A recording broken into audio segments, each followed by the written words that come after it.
Friends, మీరు ఏ జంతువుని చూసి భయపడతారు అని ఎవరైనా అడిగితే జనరల్లీ అందరూ సింహము, పులి, ఏనుగు, ఈవెన్ కుక్కని చూసి భయపడతామని కూడా చెప్పేవాళ్ళు ఉంటారు. కానీ ఎవ్వరూ కూడా దోమని చూసి భయపడతామని చెప్తారా? కానీ మనం ఏదైనా జంతువుని చూసి భయపడాలి అని అంటే అది దోమ. ఎందుకంటే ఈ దోమ మనకి ఎన్నో రకాలైన డిసీజెస్ అనమాట. మలేరియా, చికెన్ గునియా, డెంగీ, ఫైలేరియా, ఇలాగ 1-2 కాదు, చాలా రకాలైన డిసీజెస్ మనకి అంటగడుతూ ఉంటుంది. అటువంటి దోమ మనకి కరవకుండా ఉండాలి అని అంటే ఒక అద్భుతమైన టిప్ చెప్తాను. చాలా చాలా బాగా పనిచేస్తుంది. ఏం లేదండి, కొంచెం కిరోసిన్ తీసుకుని ఒళ్ళంతా రాసుకోండి. ఆ దోమ దగ్గరికి కూడా రాదు. కొంచెం డేంజరస్గా అనిపిస్తుందా? పోనీ ఇంకోటి చెప్దాం. ఆ కిరోసిన్ ఒక బాటిల్లో పెట్టుకుని మీ రూమ్ అంతా స్ప్రే చేసుకోండి. ఆటోమేటిక్గా ఆ స్మెల్కి దోమ రూమ్లోంచి బయటికి పారిపోతుంది. జోక్ చేస్తున్నాను అనుకుంటున్నారా? చిరాగ్గా ఉందా వినడానికి? మరి మీరు ఎందుకు చేస్తారు ఇలాంటి పనులు? ఎందుకంటే మీరు మీ ఇంట్లోని మస్కిటో రిపెలెంట్ స్ప్రే చేసినప్పుడు కానివ్వండి, మస్కిటో రిపెలెంట్ లిక్విడ్ మీరు పెడతారు చూసారా, good night, Odomos, all out, ఇలాగా వాటిలోని ఏముంది ఇంగ్రీడియంట్స్ చూసారా? దాంట్లో ఎక్కువగా ఉండేది ఏంటి? 97% ఆల్మోస్ట్ దాంట్లో ఉండేది డియోడ్రైజ్డ్ కెరోసినే ఉంటుంది. అది కాకుండా ట్రాన్స్ఫ్లూథ్రిన్, హైడ్రాక్సీటోల్యూన్, ఇలాంటి కెమికల్స్ ఉంటాయి. ఈ స్మెల్ మనకి తెలియకుండా ఉండాలి అని చెప్పి దాంట్లో పర్ఫ్యూమ్ యాడ్ చేస్తారు. నన్ను నమ్మట్లేదు అని అంటే మీరు ఇంట్లో వాడే స్ప్రే వెనకాతలు తిప్పి చూడండి ఒకసారి. లేదండి నేను గుడ్ నైట్ నీమ్ వాడతాను, దాంట్లో వేప నూనె ఉంటుంది అని అన్నారు అనుకోండి, ఒక్కసారి ఆ గుడ్ నైట్ నీమ్ తిప్పి చూడండి వెనకాతల ఇంగ్రీడియంట్స్. బికాస్ దాంట్లోని ఆ వేప నూనె ఎంత ఉందో ఒకసారి చూడండి. 0.001 ml ఉంటుంది. పోనీ కొందరు యూక్లిప్టస్ ఆయిల్ యాడ్ చేస్తారంటారు, అదెంత ఉంటుంది? జనరల్గా 0.1 ml, అంటే అంత తక్కువ వేస్తున్నారు అనమాట. చాలా మంది తెలివిగా పైన లేబులింగ్ పైన ఇలాగా సిట్రోనెల్లా, లేదంటే లెమన్ గ్రాస్, లేదంటే నీమ్, యూక్లిప్టస్ ఇలాంటివి ప్రామినెంట్గా రాసి వెనకాతల ఇంగ్రీడియంట్స్లోని అవి ఎంతవరకు వేశారు, 0.1 ml, 0.001 ml అవి రాసి మిగతాది ఏంటి వేస్తున్నారో దాంట్లో మెన్షన్ చేయరు. చాలా సింపుల్గా ఎక్సిపియంట్ క్యూఎస్ అని రాసి వదిలేస్తారు. ఆ ఎక్సిపియంట్ క్యూఎస్ ఏంటో అనేది మనకు అర్థమై చావదు. జనరల్గా దాంట్లోని డైథైల్ మిథైలమైడ్ కానివ్వండి, లేదా డిఈపిఏ, డిఈబిఏ, లేదా డిఎంపి, లేదా చాలా కామన్గా వాడేది ఎలెథ్రిన్. మీరు ఇప్పుడు ఎస్పెషలీ కాయిల్స్ వాడతారు చూసారా, ఈ కాయిల్స్ మీరు వెనక్కి తిప్పి చూసారంటే ఎలెథ్రిన్ అనేది ఎక్కువగా మెన్షన్ చేస్తారు. అండ్ ఇవి మన బాడీకి జనరల్గా ఇబ్బంది పెడతాయి. మీరు ఇప్పుడు ఒక డౌట్ అడగచ్చు, సార్ అదేంటి సార్ ఇవి పనిచేస్తాయో లేదో కూడా నాకు డౌట్ ఉన్నది. నేను చాలాసార్లు మా ఇంటి దగ్గర ఉండే ఆ మస్కిటో రిపెలెంట్ ఏదైతే ఉంటుందో దాని మీదే వెళ్ళి దోమ కూర్చోవడం చూశానండి అని అంటారు. మీరు కూడా చూసుంటారు కదా. చూసుంటే కనుక వీడియోని ఒకసారి లైక్ చేయండి, కమెంట్ చేయండి. బికాస్ ఇది మీకు అర్థం అవ్వాలి అని అంటే అసలు ఈ మస్కిటో రిపెలెంట్ ఎలా పనిచేస్తుంది అనేది ఒకసారి తెలుసుకోవాలి. జనరల్గా ఇవి ఏం చేస్తాయనంటే ఆ దోమకి మనం కనబడకుండా చేస్తాయి. మీ కళ్ళకు గంతలు కట్టేశారనుకోండి, మీకేం కనబడదు కదా, అదే పని చేస్తాయి ఈ mosquito repellents majority of the సిచ్యువేషన్లోని. ఇది మీకు అర్థం కావాలి అని అంటే దోమ మన్ని ఎలా కరుస్తుంది అనేది అర్థం చేసుకోవాలి. ఇక్కడ ఒక చిన్న ఫన్ ఫ్యాక్ట్ చెప్పిన, మనకి కరిచే దోమలు ఏవైతే ఉంటాయో అవన్నీ కూడా ఓన్లీ ఆడదోమలు మాత్రమే కరుస్తాయి. మగదోమలు పాపం వెజిటేరియన్ అండి, అవి వెళ్ళి మొక్కల నుంచి, పువ్వుల నుంచి ఆ జ్యూస్లా తీసుకుని తాగుతూ ఉంటాయి. ఆడదోమ గుడ్లు పెట్టాలి అని ఎప్పుడైతే అనుకుంటుందో అప్పుడు మనుషుల దగ్గర నుంచి, జంతువుల దగ్గర నుంచి బ్లడ్ అవసరం అనిపిస్తుందని అప్పుడే మన దగ్గరికి వస్తుంది. లేదంటే మన పక్కకు అవి చూడవు కూడాను, మొక్కల్లోనే తిరుగుతూ ఉంటాయి. సో మొక్కల దగ్గర మీకు ఎక్కువగా దోమలు కనబడుతున్నాయి అనుకోండి, గార్డెన్లో ఎక్కడైనా, ఆ దోమలు మిమ్మల్ని కరవాలి అని కంపల్షన్ లేదు. వాటిని పట్టుకుని మీరు చంపేసినా పెద్ద ఉపయోగం లేదు. మీ రూమ్లోని మీ పక్కకు వచ్చే దోమలు, ఆడదోమలు, వాటిని మాత్రమే చంపాలి. సో అది మనిషిని ఎలా ఐడెంటిఫై చేస్తుంది అనేది మనం తెలుసుకోవాలి. ఎందుకంటే ఆ దోమ ఒకటి మన స్మెల్ నుంచి ఐడెంటిఫై చేస్తుంది, రెండోది మన బాడీ హీట్ నుంచి ఐడెంటిఫై చేస్తుంది.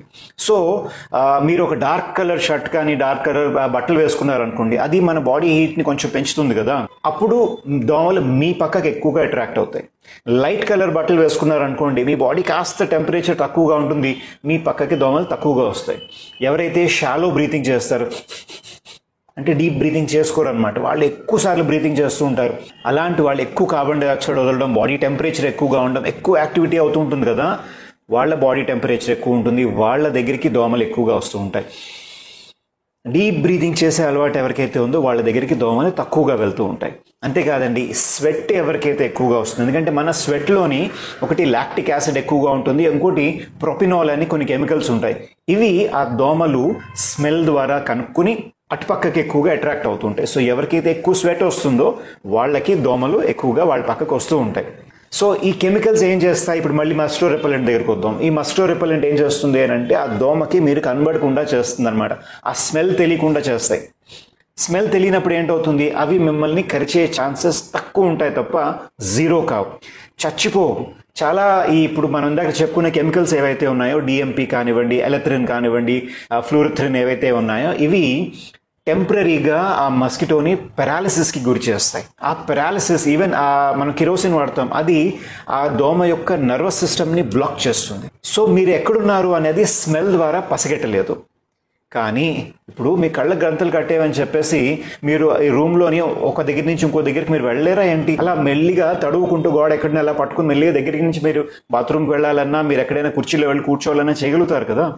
అదేవిధంగా దోమ మీరు మస్కిటో రిపెలెంట్ ఆన్ చేసి పెట్టినా సరే రూమ్లోని మెల్లిగా ఇటు అటు అది తిరిగి మీ బాడీ ఎక్కడుందో కనిపెట్టి మిమ్మల్ని కరవగలదు.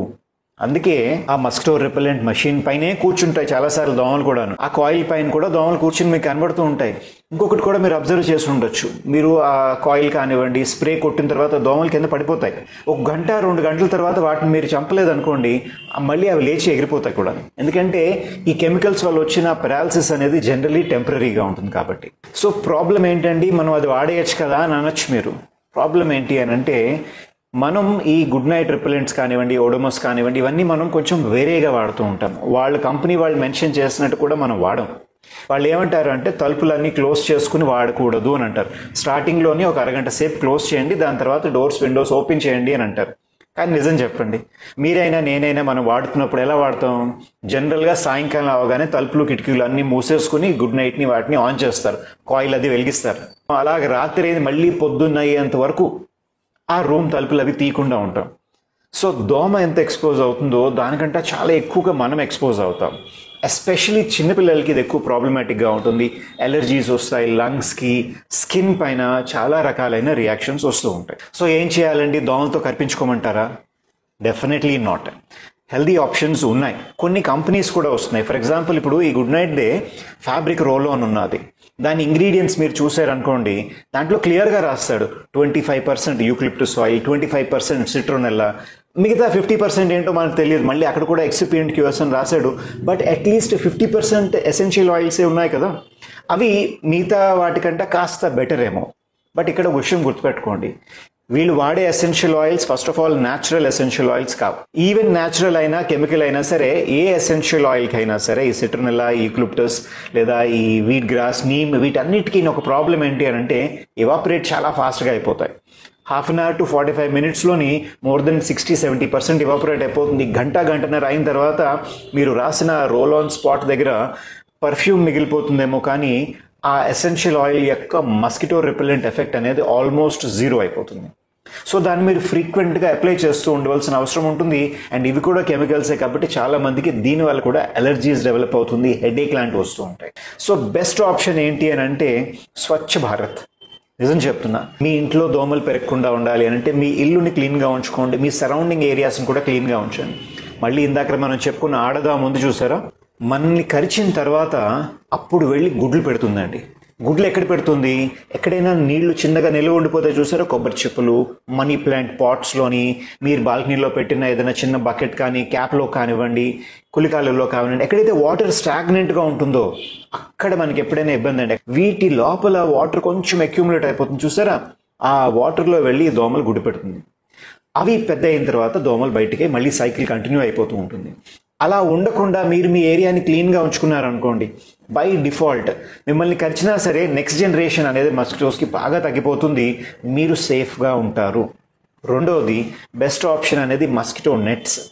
బాల్కనీలోని డోర్స్కి మస్కిటో నెట్స్ దొరుకుతున్నాయి. మీరు అనొచ్చు, సార్ మేము రెంటెడ్ హౌస్లో ఉంటున్నాం అండి, ఎలా పెట్టుకోవాలి అండి? ఇప్పుడు చాలా కొత్త ఆప్షన్స్ ఉన్నాయండి. జస్ట్ టేప్తో అంటించుకునే మస్కిటో నెట్స్ దొరుకుతున్నాయి. సో మీరు మీ ఇల్లు మారారు అని అంటే ఆ మస్కిటో నెట్స్ని తీసుకెళ్ళి పట్టుకెళ్ళిపోవచ్చు.